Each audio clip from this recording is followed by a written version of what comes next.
Hello Fun Army, and here we are for another TBR update. We're slowly getting there.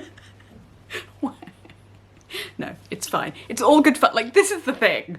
It feels like a bit of a, insurmountable goal, which makes it then feel a bit like a trial, but, at the end of the day, it's reading books. And I love reading books. I haven't loved all of the ones that we've read so far, but that's okay. It's all an experience. So, yeah. So, where are we today? I have just finished, sadly not the whole collection yet, but Northanger Abbey. What can I say about Northanger Abbey? It was an experience. Like, I finished it and I sat here for a bit going, okay, what just happened? It was one of those, like, the style of this one was very different. Like, not ridiculously different, but just the approach to the writing. There was a lot of sort of conversation with the author that happens, as well as, the author being the narrator. The author was making commentary on what was going on, which was interesting, actually.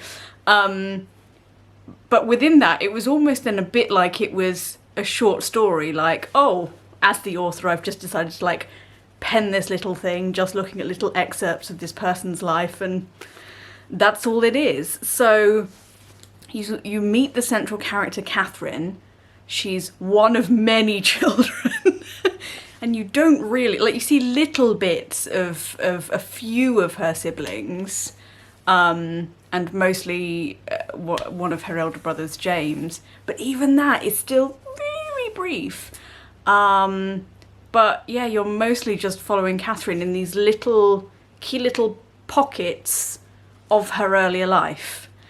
So you see her go with ultimately her neighbours to Bath, and it's just her and them. They're I think we sort of surmise they're a middle-aged couple. It's not really described in detail, but they don't have any children, and they dote on her, so they decide to take her off to Bath for the summer.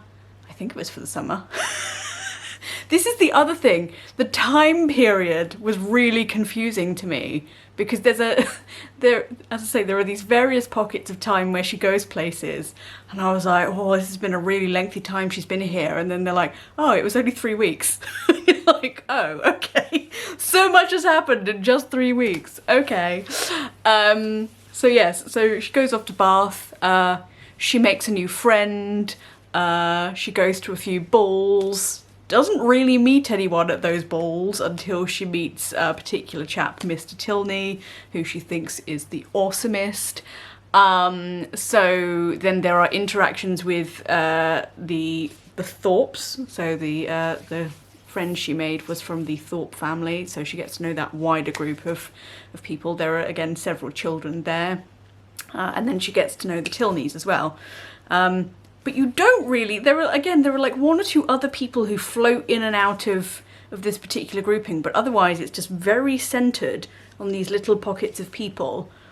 And so you basically have, like, what is roughly a few weeks in Bath, not a long period, although it feels like a long period. And then she goes off to stay with the Tilneys at Northanger Abbey, hence the name of the book. And then there's this weird little... So, like, one of her sort of bonding moments with Mr. Tilney is that they like reading the same kind of creepy books, ultimately. Creepy, murderous, mystery type books. So when she first goes to Northanger Abbey, she just has these really weird experiences where she's just imagining all kinds of crazy shit going down. You're like, whoa, this isn't very Jane Austen. And then, normal life resumes. It turns out she was just being weird. And overusing her imagination. And then there's this, like I guess there are two big dramatic moments. One that sort of comes off the back of the storylines around the Bath scenario. And you sort of see that coming a mile away, to be honest. And then there's this second big dramatic moment, which I didn't see coming, is never really fully explained, and just actually sort of flags or signals like that you're now coming to the final really strange third section of this short, not sure what quite happened story. So like she suddenly then goes from Northanger Abbey back home to be with her parents, and then it sort of all gets wrapped up. Won't go into detail as to what happened, but like, it was very... I haven't actually done a chapter comparison to see how much shorter it was than some of the other books, but and I think this was one of the ones that was actually published posthumously anyway, so maybe she wasn't really done, I don't know. But it was pleasant. I enjoyed it. There were bits that I got really, really into, and I didn't have that thing I've had with some of the other novels where I felt it's dragged or it's just stayed too long in one moment, and I'm like, okay, I'm over this now. But yeah, equally, I did just come away going, it was pleasant. I really enjoyed it. I've got no idea what happened ultimately, what I'm supposed to take away from this. But it was nice. It was sweet. It was pleasant. So. And so much so that I almost was like, shall I just go on and read Persuasion now instead of interspersing with something else, and then just really, you know, put the final seal on the old Jane Austen novels so that that can go back on the shelf and we can move on to other things. But I was like, no, I need a minute. I need to go back to something a bit more frivolous, shall we say. So next up is One of Our Thursdays is Missing, which is the penultimate Thursday Next book. It's the penultimate it's the penultimate one on my shelf, and as far as I can tell, I didn't realise that I actually had all of the books, because I'd had these three sat there in my never-ending TBR. I decided to stop buying them. I didn't realise he'd actually stopped releasing them at the same time, so I'm hoping that when we get to the final one, which will be the next one, that it comes to some kind of nice conclusion in that case. But yes, so I don't really know what the premise of this one is, but presumably there are, because of the nature of the Thursday Next novels, where you've sort of got the real world and book world and various interdimensional timeline things happen. Like, it's more confusing than Marvel is. You're just like, right, what's the date, what's happened, who's here, who's not here temporarily because they've been written out and they have to be rescued. You don't know. So evidently there is a Thursday Next perhaps somewhere in the timeline who's missing, or maybe one of the Thursday Next from Book World is missing. I don't know. We're gonna find out. That's where I'm going next. I've actually got this week off, so I'm hoping, I'm trying to be spontaneous this week. Also quite novel for me. So I thought, yeah, I'll be a bit spontaneous and I'll just read when I feel like reading and do other things when I feel like doing other things. So I'm either going to get through a lot of books or not very many. Maybe even not one. But yeah, I've already kicked off with finishing Northanger Abbey quite quickly. So yeah, let's see. But yeah, let's crack on with this and I'll report back when I'm done. Hello. So today is my birthday. Yay! And bigger yay, I got some books. So what have we got? We have, hopefully this doesn't get too shiny, the Shadow and Bone trilogy. So this is sort of the main storyline, and then there are additional books that go around this, and it's a combination of all those things that went into the Netflix series. I've obviously been holding off buying this myself due to A, the lore of the never-ending TBR, and B, I didn't really want to get lost in it because there's more than just these three books, and I was like, that was definitely pushing it too far with my needing to crack on with the clearing space on the bookshelf, frankly. But now I've got them as a gift, so I think I'm probably going to finish the book I'm reading, finish the final Jane Austen, which must be Persuasion, I think, and then that's another sort of 2 crossed off the list, and then I might be able to start this, maybe. But there's more. So we have Serpentine, which is one of the companion stories to the His Dark Materials series from Philip Pullman. I don't know much about the plotline in particular. As you can see, it's quite a tiny little one, but it follows Lyra in particular, so it's not like some of the other companion books where it's following some of the sub-characters. This actually is a little mini Lyra story, so I'm very excited to read that one. And again, like, because it's so short, that could be quite a quick read as well, so I think I can intersperse that in between maybe some of the bigger novels, maybe something actually from the bookshelf TBR. What else have we got? This one, 5th season. I don't know much about this either, but I'd basically given out a list of some of the top fantasy titles I'd seen floating around on BookTube and things that sounded exciting, and they've come in. So yeah, I think this one, to be honest, is probably going to have to go on the longer TBR list. I just need to get through more of the bookshelf than I am at the moment. It's been a bit slow going over the summer, but I'm hoping that's just because it's hot, and actually when it gets cooler and I go into hibernation mode, I tend to like speed through books more quickly rather than just fall asleep as I often do in the summer. So yes, that's that one. We're still not done. What else have we got? Oh, Legendborn. So this one I've been hearing a lot about on BookTube, with mixed feedback, but this one I do know it seems to be combining the Arthurian legends with additional magic lore, which sounds very exciting. I think it's based in a school, she says, trying to read the synopsis whilst talking to you. But basically the Legendborn are a particular group of people who have some association with the Arthurian legends. I think they're descendants maybe. But yes, I love the Arthurian legends and all of that kind of jazz. So I'm definitely intrigued to see how this one goes, despite the mixed reviews. And then finally, another one I don't know much about, but it has dragons. Dragons! Dragons in the title! I'm sold immediately. This is the first of, I think, what's going to be a trilogy, or at least a series. And again, I know very little about it except for dragons. I hope there are some actual dragons and it's not that thing where it's like metaphorical dragons.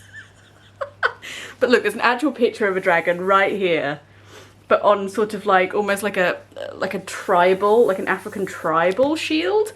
So that's a bit exciting, really. Like maybe bringing together different historical pieces with dragon legends. What does it say? Game of Thrones meets Gladiator in Evan Winter's The Rage of Dragons, a novel that has started as a self-publishing sensation and has become one of the most acclaimed epic fantasy debuts of recent years. Okay. That's so exciting, and good job for the self-publishing. I mean, seriously. Oh my god, okay. I'm very excited about this then.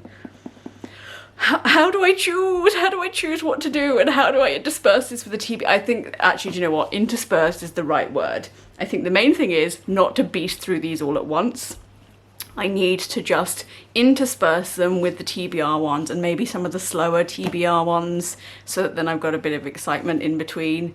I think I also need to be a bit more ruthless with the bookshelf TBR and just kind of be like, if I'm not enjoying something after a chapter or two and it doesn't look like it's going anywhere, then I just need to DNF it and then move on with my life. It makes me feel slightly uncomfortable. I'm like, no, but all books must be finished. But I think I've got to be ruthless now, or we're never going to get done. Not this century anyway. So that's the excitement of my birthday book haul. I will check back in with you when I finish the next book. Okay, so I've just finished this one. And good, I thought. So this is now, I keep getting the number on it, I think the 5th in the series, and there's one more to go. And we're actually, there was like a really interesting hook for this one where you're not following the original Thursday Next, so the Thursday Next of the real world, who is a book detective. you're actually following the written version of Thursday Next, who exists in the book world, and she's basically trying to solve a mystery. And I kind of thought like, oh, that was going to be the first half of the book, and then you'd jump back to the Thursday Next that we know and usually follow, but you don't. It literally follows this written Thursday Next the whole way through, and you only briefly see the real world Thursday Next. So yeah, it was a really interesting kind of journey. I would say I think they kind of dragged the story out a bit long. I think, you know, they were trying to keep a lot of things a mystery until the end in one of those like big detective reveal things, because it's very meta, because it's, you know, world within a world within a world. And they like to sort of hang flags on literary tropes. So it's obviously designed to be that way, but unfortunately that meant it kind of dragged a little bit once you kind of got second half onwards. But no, I thought it was good. We met some new characters that we hadn't seen before. We saw some new slants on characters that we, in theory, thought we knew quite well. So that was really interesting. And you got to see a lot more on the inside of book world, because we were obviously seeing it from the perspective of a book world character. So that was really interesting as well. So overall I enjoyed, but I would probably say it's not my favourite in this series. It was just like an interesting take on some of those characters that we already knew. The next one up,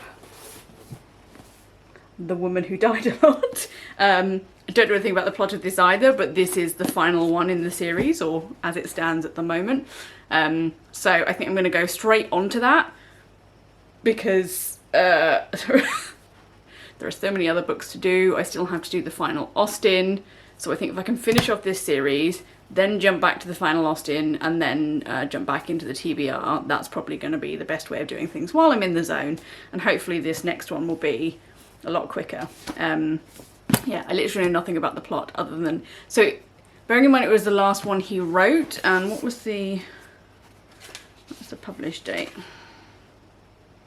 That was 2013, so I'm fairly sure he's probably purposefully wrapped it up, as obviously that was some years ago, and it was probably kind of coming to the end of its life as a series. So, yes. I expect we're in for something a bit different. I just hope it's going to be, I guess, an ending worthy of the series that I've enjoyed for the last 10 years or so, I guess. Yeah, so that's my thoughts on that. I'm going to check back in once I've gotten to the end of The Woman Who Died a Lot, and then we'll move back on to Austen. Catch up with you later. So, I finished it, and guess what? It turns out it's not the last in the series. Clearly the research that I had done was not extensive enough, because I got to the end and then it says Thursday Next returns in TN8 Dark Reading Matter. So naturally I looked it up, and it turns out yes, there is going to be another one 10 years after this one was published. This one was published in 2012. So next year is when that one's planned to come out. By the looks of it, some fans have been waiting for a few years. Maybe he's been spending the last 10 years trying to get the story right. Because this was good, but much like the last one, like the concept was good, but it doesn't really sort of go anywhere. So you spend most of the book just trying to find out what the point of the concept was, rather than there being lots of epic adventures en route. So I guess if I were to summarise what happened, particularly in the last book, you start to find out that the Goliath Corporation, basically Thursday's arch nemesis, it's a big corporation that hates her because she keeps shutting down their activities. They started basically creating not clones, but like synthetic copies of her. So they were basically trying to impersonate her, and these synthetics have been getting better and better and better, to the point where actually Goliath figured out how to transfer Thursday's consciousness from her own body into a synthetic body.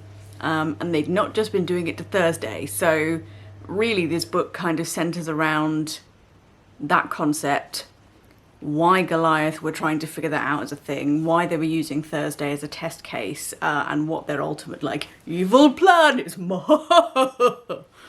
So I'm guessing really that the next book is designed to be following them on their latest evil plan and shutting it down, which in fairness she hasn't done for like 3 or 4 books.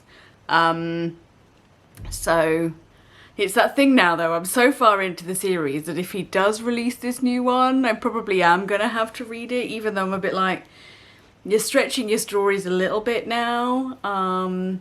Although I guess the nice thing about the last couple is that we've also gotten to know Thursday's children, Tuesday and Friday.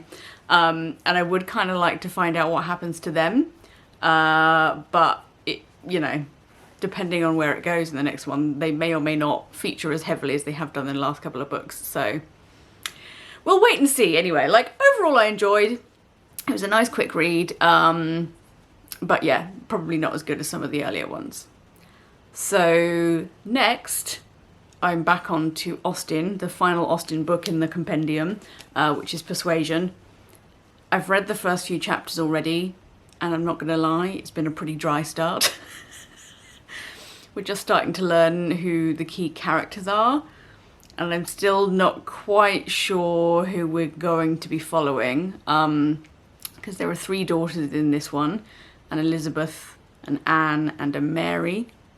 We learn quite early on that Mary is the youngest and is already married.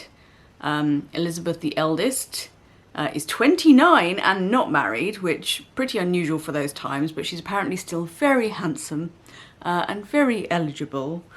And she is her father's favourite. Their mother has died. And Anne seems to take nobody's notice except her mother's best friend, who sort of acted as a bit of a surrogate mother to some of them, mostly Anne, seemingly. But yes, so there's just been a bit of establishing and that's it thus far. So I await to see where it goes, hopefully somewhere interesting. They've just had to move out of their ancestral seat, and I think they are just moving to somewhere in Bath. I think that's where I stopped. So we'll see what happens to them in Bath. There's lots of society to be had, so hopefully there's some shenanigans that will make it a little bit less dry than it currently is. Fingers crossed. I'll report back. Okay, so I finally finished Austen. Hurrah! It feels like it's been a bit of an epic journey. Some highs, some lows, some things that surprised me, others that just didn't make sense in any way. Persuasion, the last on that list. I don't even know what my thoughts are. I just kind of finished it and went, okay, that's done. Like, it started off really, really slow, so that was hard. And then it picked up a little bit, but it never really went anywhere.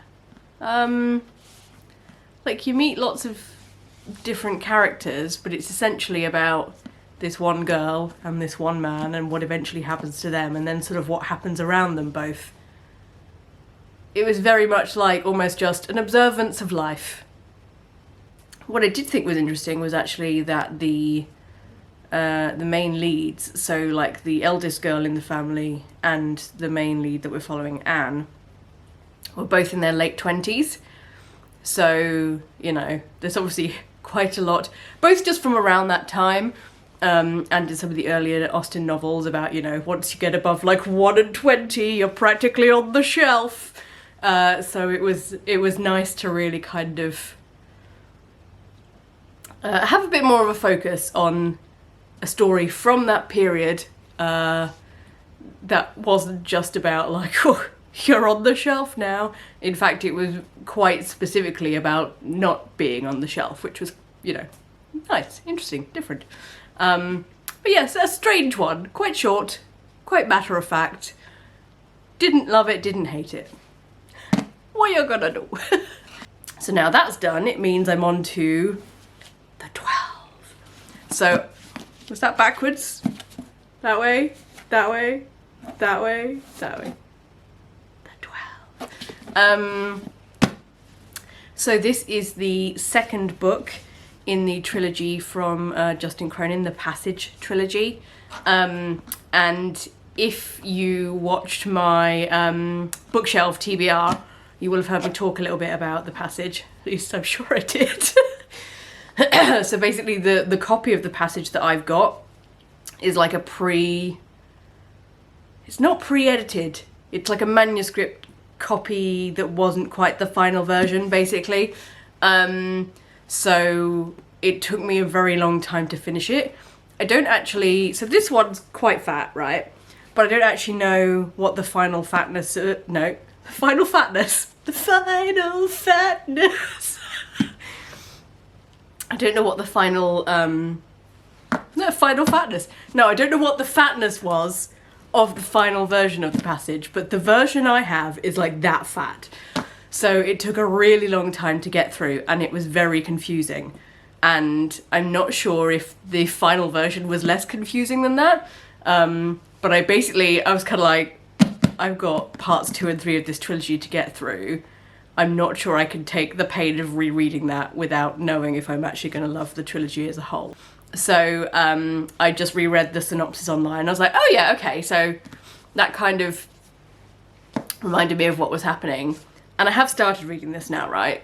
And I think I can see why I found reading the Passage so difficult, because there's a lot of jumping around in time, like literally like hundreds of years, thousands of years, forwards, backwards, in the middle. You're following different groups of characters for sort of one section, because there are lots of like little chapters, and each little chapter is either like a report or a first person view of something, and it could be from this year or it could be from 100 years in the future looking back, or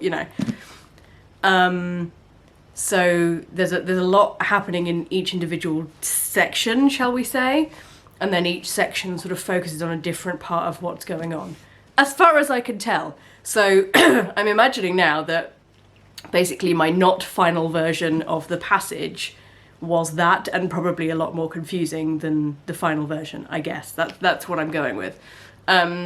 So I'm still trying to get my head around what's going on, because bearing in mind at this point you are supposed to have read the first book, right?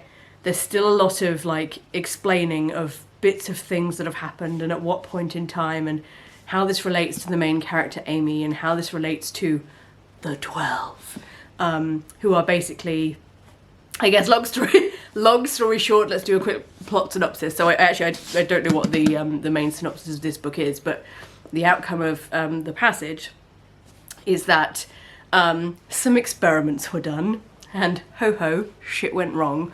So basically, these 12 convicts end up becoming vampires, but not in the, Lestat or Count Duckula kind of way. But it's more like a virus, so it's like a vampiric virus. And at certain points in wherever you are in the story, that virus is either spreading like wildfire or has decimated the world, to the point where there are only sort of a few patches here or there where there were camps where people, are patrolling and doing everything they can to not get bitten by the sort of people who've become monsters who have this vampiric virus. And there are only, I think at this point, and this is where it's confusing, because you're like, in theory, so far, I have encountered, in the last book and in this book, 3 characters who are effectively immune to that virus. But they don't necessarily all exist at the same time or in the same time. It's very confusing. Amy is the main character, and she is basically entirely immune. And another long story short, she basically ended up getting a different version of the same root virus, which makes her immune, although it's believed, I think, that she has some sort of immunity from having been a child when she was given the virus anyway. And then she develops these special powers on top of that. which also enables her to mind link with anyone in a vampiric state, as far as I understand that. And then there is another girl who at some point in the passage encounters... So, again, confusing. So I think it's basically a version of the vampiric virus and a version of Amy's virus combined together. So this girl is now also immune and acting as a soldier. Acting as a soldier? Is a soldier? Oh my god. And yes, so she also has some special powers, but different special powers, because obviously she got a combination of things. I think she was an adult by the time this occurrence happened. And then there's another lady called Sister Lacey, and I don't really remember how she became immune, but she basically, I think, worked in the orphanage where Amy was originally placed, and then taken from and then given the virus, and then she's almost like Amy's protector. So both she and Amy, again, depending on what point of the story you're at, are hundreds of years old, because they not only have immunity, but they have some sort of immortality. So you can see where this original experimentation was trying to go, but it went P-tong. So that's essentially kind of where we are. I don't really know what the end point is. I guess the big climax of the passage is that they discovered that these 12 effectively have then a particular bond with the people that they spread the virus to.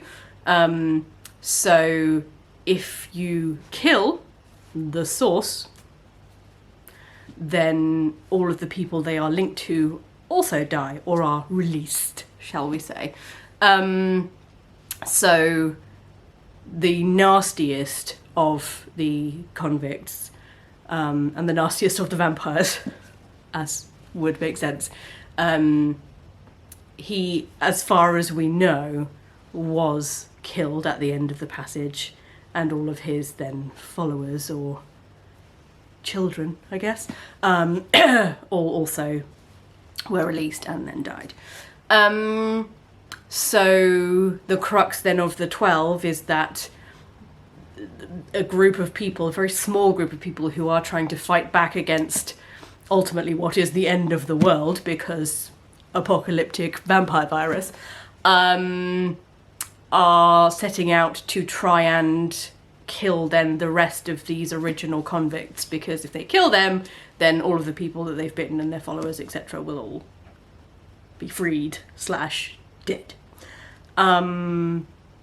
So like, they are gonna stop the virus, but how many people will be left on Earth? Who knows? Yeah, what happens next? So, as I say, this is book 2 of 3. I don't know anything about the synopsis for 3 either. I'm about... how far am I in? Oh, I'm that far in at the moment. So we'll see where it goes. It's definitely less confusing than reading the passage so far, but only just less I think it's just better organised because it's a final version. But yeah, there is lots of jumping about and trying to remember who is who and what's happening at what period of time, etc. So yeah, I will report back later. So I have officially just finished the 12. It's quite a fat beast, as you can see, and I don't really know how to tell you about the plot without ruining it. So if I start with, there are, and I think I sort of went over this briefly before, there are a number of main characters from the first book. There are 1 or 2 that you're focusing around in particular, and then there's sort of like a wider group of effectively like survivors or heroes, and you follow them through that book. So pretty much all of those people, those of whom we didn't lose in the first book, are still with us, but they're not together. So you see particular parts of their journey, for the most part not in chronological order, interspersed between other things. You also meet some new characters. Now these may be specific characters that our group of heroes have interacted with, but you may not even know that at the point that you first meet these new characters. So it's really... I keep sort of getting to the end of these books and going, oh, I see, I can see where you were going with this. But when you're reading it, you're like, why is this relevant? What am I doing with this information that you've just given me? But it's basically like having puzzle pieces spread out at quite a distance, and then you're gradually sort of going like, right, moving this one in, now moving this one in, now moving this one in, now moving this one in. So you sort of get towards the end of the book and this whole kind of puzzle amalgamates. And you do see certain interactions between people you wanted to see interactions between. She says, giving the vaguest synopsis of the plot she possibly can at this point. I guess the only real negative I have, well, maybe there's sort of two on the negative side. One, it does take a lot of time to get through all of that information, and of course you're trying to like store all these subplots and sub-pieces of information to see the puzzle come together, and that's quite intense. I think he must have had to draw himself a total map to be able to do it himself. And I guess number two is that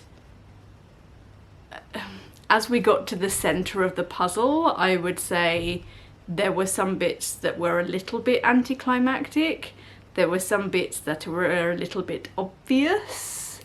Like, after all that complexity, it suddenly became very simple, and in some ways that was great, and in other ways it wasn't.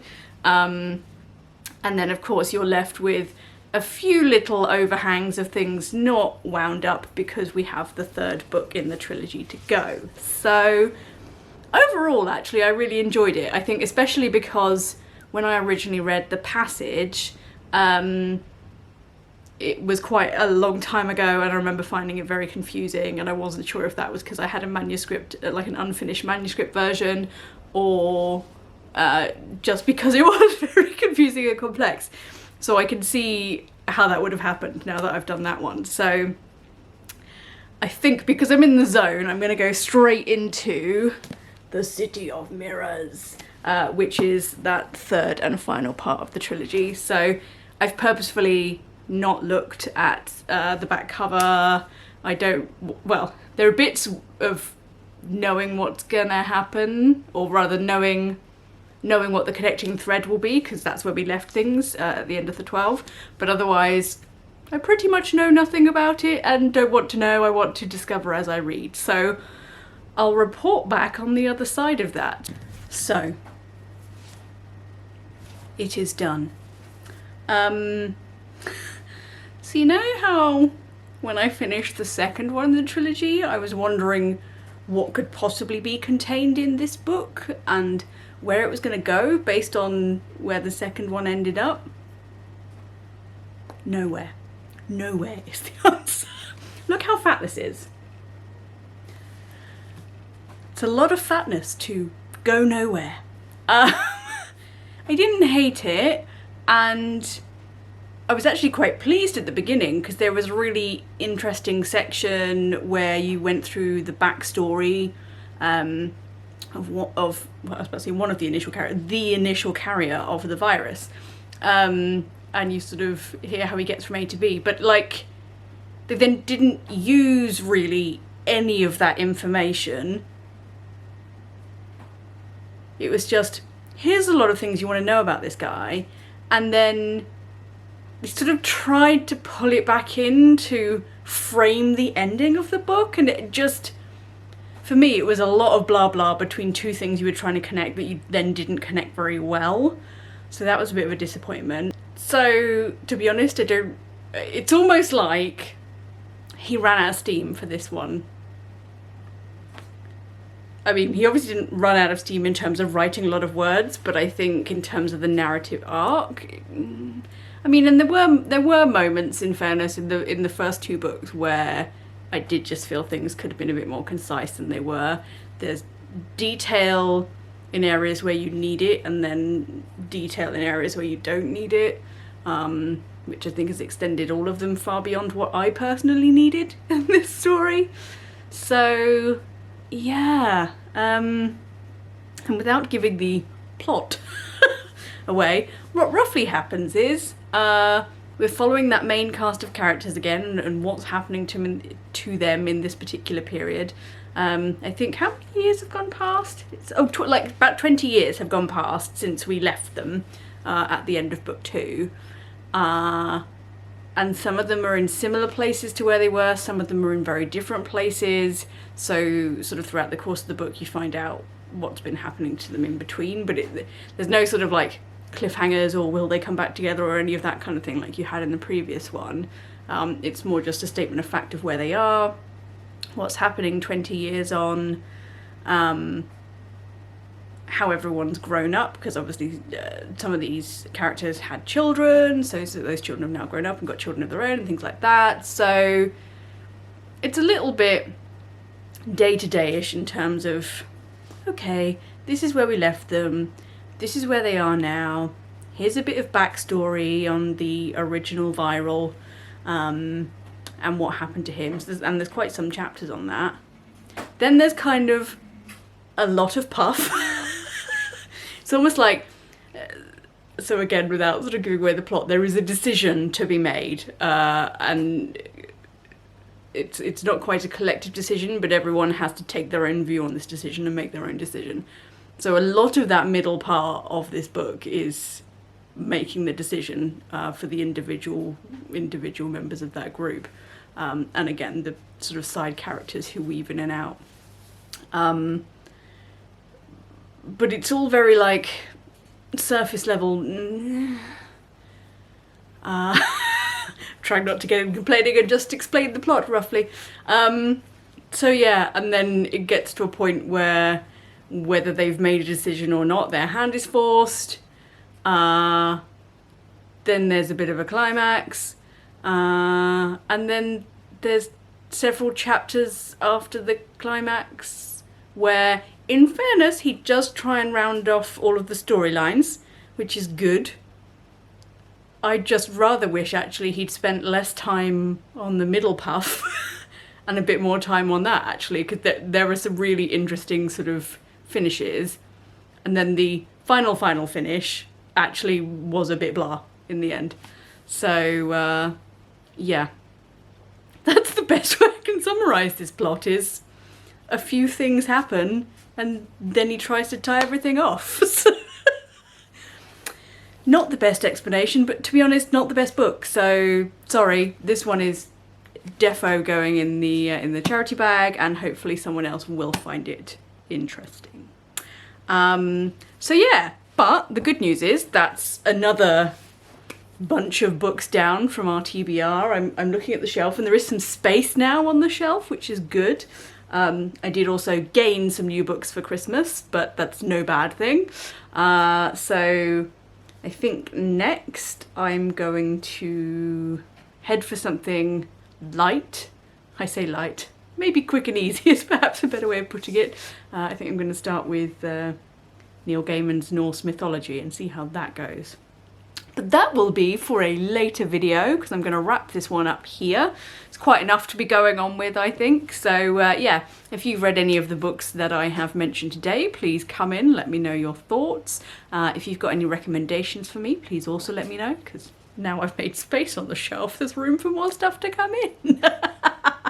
So thanks for watching this one. I hope you've enjoyed it, and I'll see you again next time.